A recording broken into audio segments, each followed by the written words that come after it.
From Mediaite, this one was good. I apologize for this update.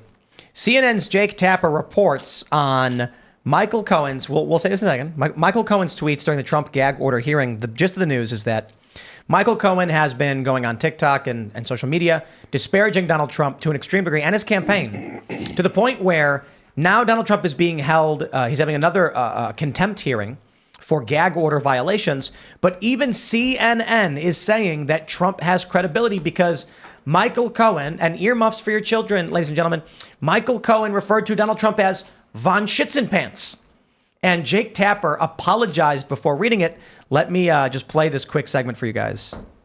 Yeah. Generally speaking, if Mr. Trump were not running for president of the United States, this would be pretty open and shut. Who cares? You just have to take it. Right. But there is an argument here that Donald Trump's running for president and his First Amendment rights when it comes to responding to attacks need to be respected. Absolutely, and this is partly why they are hammering these Michael Cohen points so aggressively, because of the fact that these are probably, of the four arguments, the strongest ones that the Trump team has. It's someone who is, in some measure, going back and forth with the former president. Okay, I apologize for this update ahead of time. Oh boy. But Todd Blanche, the Trump attorney, is specifically reading a post that Michael Cohen made on Twitter on April 22nd, in which he refers to Donald Trump as Von Schitzenpants.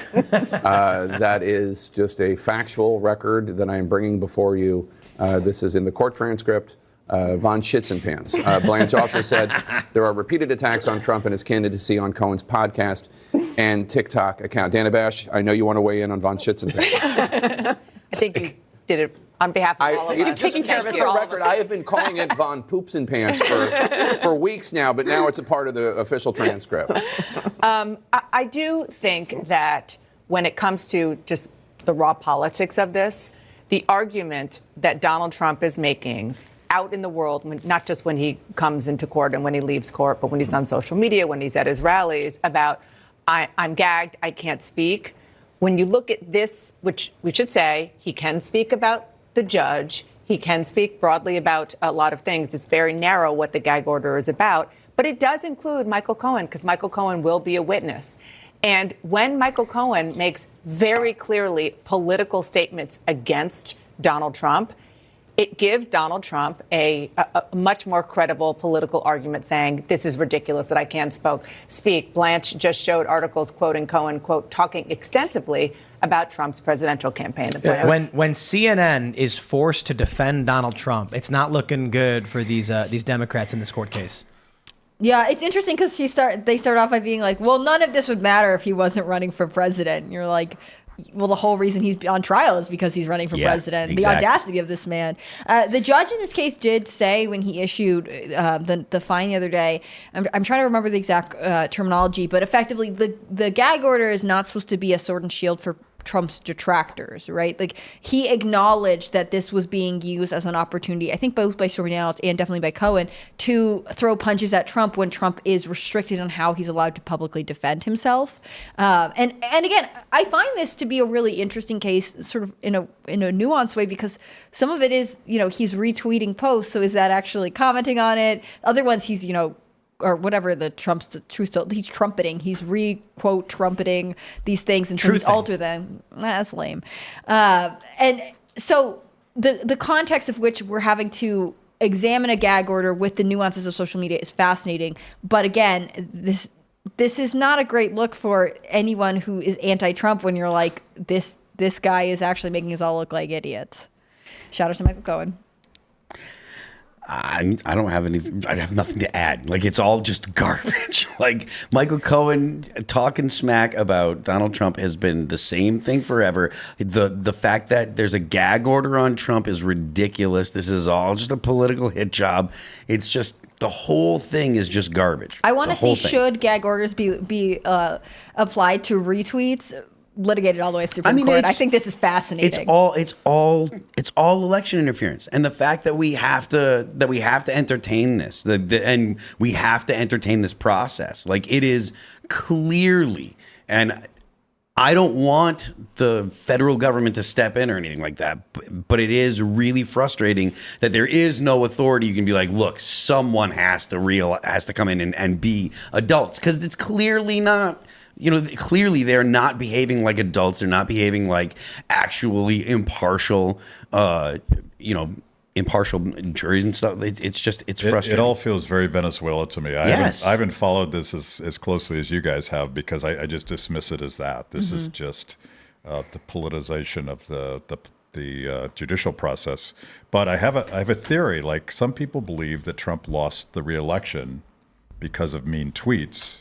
So could this gag order actually guarantee a landslide? I don't think Trump lost because of mean tweets. I think it's because Republicans were sitting around being like, gee gosh, Willikers, I think we're going to win this year debate.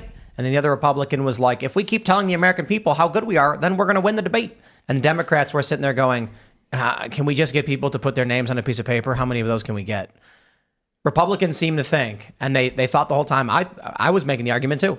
We all thought that Trump making the argument to the public was going to win him an election. Wow, the economy is doing really well. Gas prices are way down.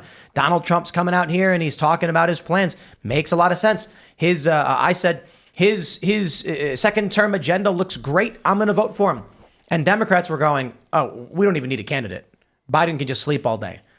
All we got to do is get a bunch of people to put their names on his paper, and then we have more paper than he has, and then we win. And then they win, and Trump loses. So if they don't get on board with the real game, which elections are about, they're about getting as many pieces of paper as you can that someone can run through a machine. That's it. Nothing else matters. Mm-hmm. But can I give a shout out to this other article? Cassandra posted this one, sent it to us. Trump denies sleeping during trial. I simply close my beautiful blue eyes. There is just no one like him. It's so funny. And I was definitely one of those people that was like, well, he's not classically presidential. He's a little gruff, whatever it is. But like, these lines are hilarious because so I make a point to try and listen to like MSNBC and all the mainstream media every day because I'm trying to lower my IQ. No, I'm just kidding. Because I want to know what they're saying. And this idea that Trump is falling asleep in trial is like their big, like the big thing they're sticking to right now. Really? Never mind the fact that they're also admitting the jury is falling asleep, especially when the banker was testifying the other day. Like, it's not fun to be in court and sitting and listening to boring stuff. But they are constantly like, they'll be like, and now joining us is this guy who's been in the court all day, and he'll be like, yes. Well, I can only see the back of Trump's head, and he doesn't appear to be sleeping, but I've heard that he is sleeping. Like, it's so ridiculous, and that tells you, in between these comments on Trump, they're also admitting like the prosecutors were not able to get Cohen or anyone to officially confirm that Trump was the person directing the money. It always stops with Cohen, and then they're sort of like, people thought maybe Trump. What was the latest quote? It was like someone testified that Trump was asked about the payment, and he says, "What payment?" Yeah, this is like regularly what I don't know what happens. you're talking about. They're able to build a case that it links to Cohen, but they are not. From everything I can see, they cannot definitively link Trump to any of this. And every time they'll be like, well, Pecker's the big deal. Well, actually, this next guy's the big deal. Actually, the key witness is this person. And every time someone comes to testify so far, no one has been able to do the thing the prosecution desperately needs to do, which is to link Trump to these payments. They can't. So meanwhile, they're like, so he's falling asleep. Well, I love this because like the way the media reports is like what you were saying. They'll be like, here we have John Smith, who was in the courtroom during the trial. What happened? And he goes, well, I was sitting in the back and I could only see the back of Trump's head. But after talking with someone who's familiar with how Trump thinks, it was obvious that Donald Trump during this trial was imagining strangling the bailiff. and then they go, oh, wow. Oh, Trump's so violent. I got a news alert the other day. I think it was Wall Street Journal that was like, he's cold. There's no Diet Coke. Trump is miserable in courtroom. And you're like, I think he's actually been through a court way more times than you're giving him credit for. Like, yeah, maybe he's saying it's cold there. Maybe it's just unpleasant and not fun. And if you're grasping at straws like this, I'm sorry, your case is falling apart. I don't know why Trump, so Trump truthed. Contrary to the fake news media, I don't fall asleep during the crooked DA's witch hunt, especially not today. I simply close my beautiful blue eyes sometimes, listen intensely, and take it all in. I also don't if it were me, I'd be like, oh yeah, I was sleeping. See, I like it better that he's just like, who cares? Like, I don't know why does it matter? I like it better that he's just seriously meditating on the things that everyone is trying to tell him. Didn't he say he was praying before? He said all kinds of stuff. The thing is, also Joe Biden falls asleep at all kinds of stuff. Like, people fall asleep when sitting. I'm not that worried about it. It is funny to me that Trump is like, my beautiful blue eyes, because he knows the media is going to be like, oh, he's such a narcissist. He called his eyes beautiful. There's nobody like him. No, there's not. His Bill Barr zinger is historic. Remember that one when he said, I called Bill Barr Like 18 things. overweight, slow, lazy, and lethargic or something. And now, thanks to his, I accept his wholehearted endorsement. And for this, I will be removing lethargic from my statement. He's too good. Have you played your rock opera version of that line? We struggled to make one that was good enough. No, there was one that I thought was so funny. We were using AI. Sorry for context. Tim was using AI you're right. to we make never did. I gave that one to Seamus. I think Seamus is working on a cartoon called "The Corrupt Criminal Case of Donald J. Trump," using the rock opera we made about Trump's truths. Yeah. This one we got to turn into a rock opera song. Thanks for watching this clip from the Timcast IRL podcast. Hang out with us live Monday through Friday at 8 p.m.